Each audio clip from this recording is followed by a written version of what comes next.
Hello, welcome back to my channel. I am excited about this video. Last time I opened it up for video request ideas or suggestions or things you wanted to hear me talk about.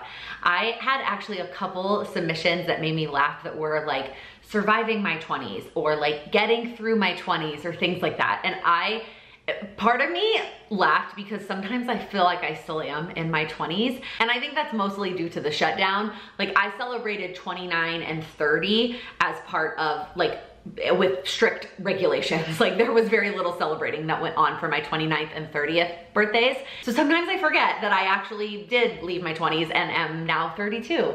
But the responses made me laugh, and I liked the idea of talking to those of you specifically that are in your 20s and working on your goals by talking about the 10 things I wish I knew about goals when I was in my 20s. Now, if you are not in your 20s, maybe you didn't even click on this video, but if you did, stick around. I guarantee you, you will still benefit from hearing about these, because I know even as I was writing it, that these are things that I still need reminders of.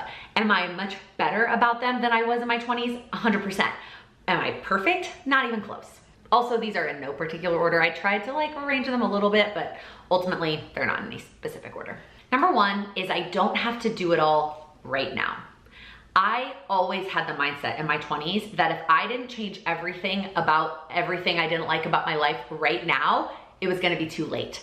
I very much had that too late mentality. It's too late for me to change my career, which held me back in a number of different ways, a number of different career pivots that I made. Going through a major breakup with a prior long-term relationship in my 20s had me feeling like, oh, well, now I'm in this rush and I've got to make a change and get that all figured out.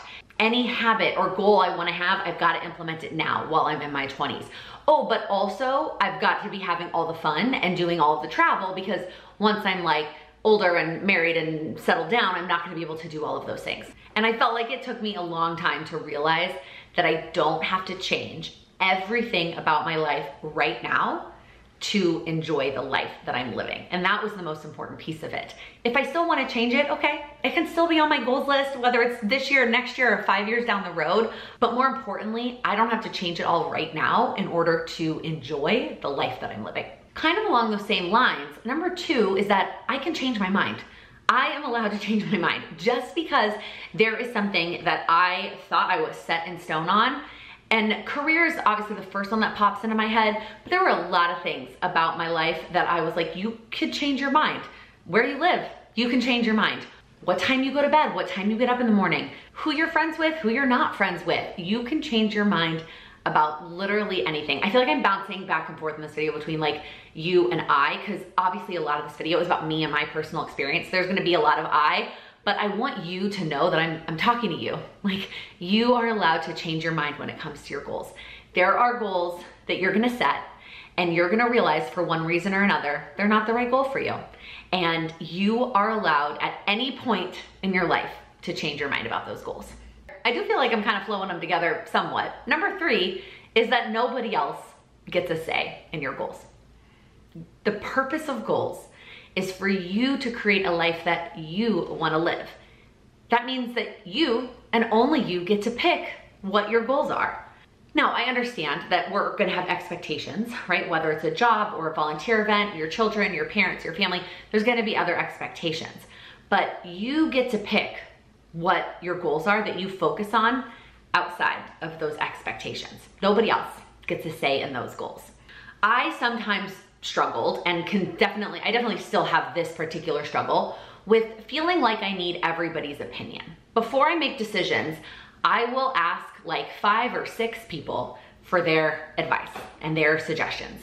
And sometimes I feel like I'm just looking for that verification that I knew exactly what I wanted all along. But then sometimes the problem arises that when I get 5 out of 6 of the people suggest one thing and I'm like, that's not what I want. If that's not what I want, then I don't have to do it just because that's what they recommend, right? Yeah, they have my best interest at heart. The people I'm asking care about me, but they're basing their recommendation on their lives and their knowledge of which I've given them whatever details I've given them, but they're not me and they are not feeling what I'm feeling.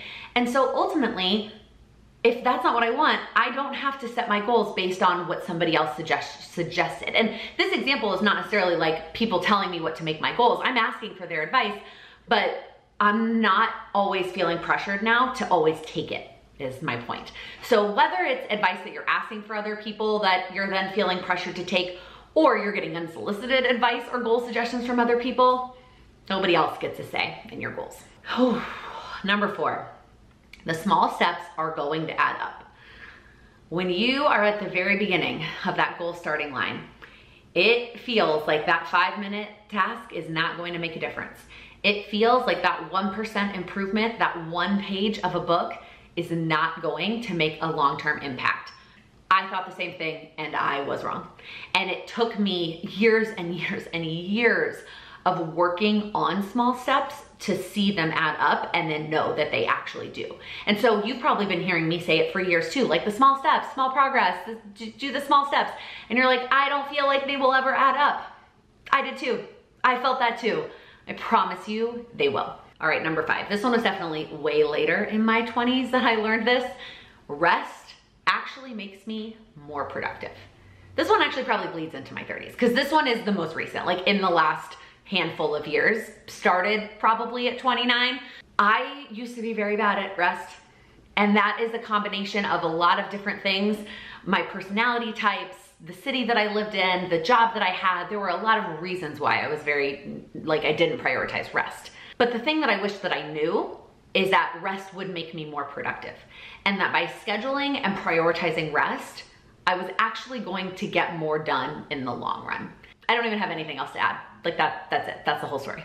Number 6, and a lot of these probably sound very familiar to things that I've talked about, like mistakes. I have a goal video on that, like the goal mistakes that I've made. I guess some of these are somewhat similar. This one especially, if I don't make time for my goals, they won't happen. I've always been a planner. I have always loved planning out my time and planning out my life, especially on paper. I loved getting a planner. You know, in school, they would give you that planner on the first day of school. I've always loved planning. But somehow I was never good about planning my actual goals. I would fill up my calendar with all kinds of other things, a bunch of other tasks, some that probably had to get done, but definitely a lot that didn't have to get done. Lots of other things would end up on my planner, except for the action steps that would help me achieve my goals. It took me a very long time to realize that I actually needed to schedule time for those action steps. And if I didn't, I was never going to actually achieve those goals. There's this picture I will post up here that I posted on Instagram of my 2015 goals. I posted this on January 2nd or whatever. They were not goals, and they were New Year's resolutions. And you A, tried to start them all on January 1st, and B, of all of those things on that list, the ones that actually needed time scheduled, I know I didn't do it in 2015. Which is why if I look back on that year, I didn't do any of those things. Maybe a little bit of progress on some of the smaller habit-based ones, but the ones that actually needed scheduled time, nothing happened. Number 7, being kind to myself is vital for my success. This one is tough because it's not one that I can say here are the action steps or here are the specific things that I did to overcome this one, right? It's not there's not a roadmap to break down this specific thing that I wish that I knew. It was more about just trying it differently. I used to beat myself up. I was really tough on myself. And this started way before my 20s. If I didn't do well in school, I was so hard on myself. My parents were never, I think they wanted me to get good grades, but they never really had to force it because I wanted to get good grades and I was harder on myself for those grades than they ever were. But I would do it out of toughness, and I would beat myself up if I didn't do a good job. And I carried that well into my 20s, and therefore when school was no longer a thing, into my goals. And so if I failed at goals or didn't do an action step, I was hard on myself, and that didn't work. And when I finally realized that if I treated myself the way that I treated my friends, and if I was kind to myself, and if I cared about myself, and I loved myself through the process of working on my goals, that I was going to be way more successful than if I struggled and hated myself through it. This one, again, I wish I could give you here are the action steps to take to be kinder to yourself. This one takes practice. It takes the little mindset shifts, thinking in the moment. When you say something hard to yourself or you say something mean, flipping it and making it kind and making it softer.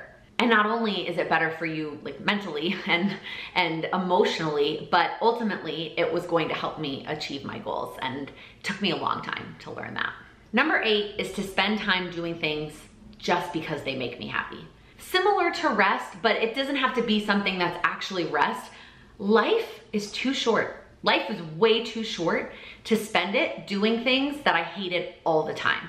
Now, does that mean that there are not gonna be things that we have to do in life that we don't like? Yeah, I mean, that's gonna happen. But I also need to be spending time doing things for no other reason other than they make me happy. That is a good enough reason for it to be a part of my calendar. And I was not good about this from 2 perspectives. One was actually following through, kind of the saying I'm gonna do the thing and then actually doing it, similar to the rest. But more importantly, knowing what made me happy, especially in my early 20s. A lot of the things that made me happy were things that either they made other people happy, and so I went along with it, or at least I thought they made other people happy. They were things that used to make me happy that didn't anymore, whether that's just because I was getting older and going out and getting drunk on a Wednesday was not something I wanted to do anymore, or because I had changed and that no longer was something that I wanted to do. Ultimately, it came down to being really honest with myself. Like, does this activity make me happy? Or am I trying to do it for some other reason? Whether that's somebody else's expectation, society's expectation that this is supposed to make me happy, whatever it is. And really getting clear on what actually makes me happy. If I had done that earlier, I've traveled a lot, don't get me wrong, but a lot of that was driven after I met my husband, and he already knew that traveling made him happy, and so we prioritized it together. I would have traveled a lot more in my early 20s, and I would have likely had the guts to study abroad if I had figured that out earlier. Kind of on the same wavelength, number 9 is that the everyday makes up most of our lives. Another way of phrasing this is I was constantly living for the big moments. I was constantly like, when this big thing happens, when I get there, when we get to do this big thing. And I was not focusing on enjoying my everyday. Whether it was I didn't realize that our everyday was the majority of our lives, or that I didn't know how to make my everyday more enjoyable, I was not living for the everyday. I was living for the some days and the big moments and the big things. Not that those are not important, and not that we shouldn't be working towards them or be excited about them. But I was recently listening to a podcast episode where Shawn Johnson, the gymnast, was an interview. And they asked, like, what was that moment like winning the gold medal? And she was like, well, I mean, it was great, but it was one moment and it was absolutely fleeting. The more important were the years leading up to it, all the training leading up to the moment of winning the medal. That's what life is like too. The everyday is leading up to those moments. And while those moments are awesome and amazing, we have to enjoy the everyday along the way. And so that required a shift in my goals sometimes, like shifting my goals to prioritize enjoying my everyday. And number 10 is that I don't have to have it all figured out. I think I had this mindset that when I hit some of these milestones, when I graduated high school, when I graduated college, when I got a job, when I finished my exams, blah, blah, blah, I was gonna have it all figured out. And the truth is, I'm never gonna have it all figured out. Life is constantly a process of learning. And first off, that's awesome. We are constantly developing and changing, and that's great. That is a great thing about being a human and being able to grow and learn and develop. But more importantly, I couldn't let not knowing it all, whatever 20-something Laken thought that meant, hold me back from whatever it was holding me back from. That's what it came down to. Thinking that I had to have it all figured out held me back from a lot of different things. So when it finally clicked that I don't have to have it all figured out, and I never will, it was so freeing. It was so freeing to not worry about having the perfect goals, the perfect job, the perfect life, the perfect spouse, the perfect everything that I was like looking for or yearning for in my 20s. So those are my thoughts. Those are 10 things I wish I knew about goals, even though I feel like a lot of them I was just like, in general, things I wish I knew in my 20s. I'm not sure how much of it ended up actually being about goals. If you are somebody who feels like you don't even know where to start with your goals, whether you're in your 20s or you're in your 80s, if you are like, I don't even know where to start with my goals, I have a free video for you that's called How to Figure Out What Your Goals Are. Go download the free video and the free handout and take the first step into figuring out what you want your goals to be. If you liked this video, please give it a thumbs up. If you're new here, please click that subscribe button. I upload new videos every week focused on helping you achieve your goals. Thank you so much for watching. I have the hiccups, but goals weren't. This one I have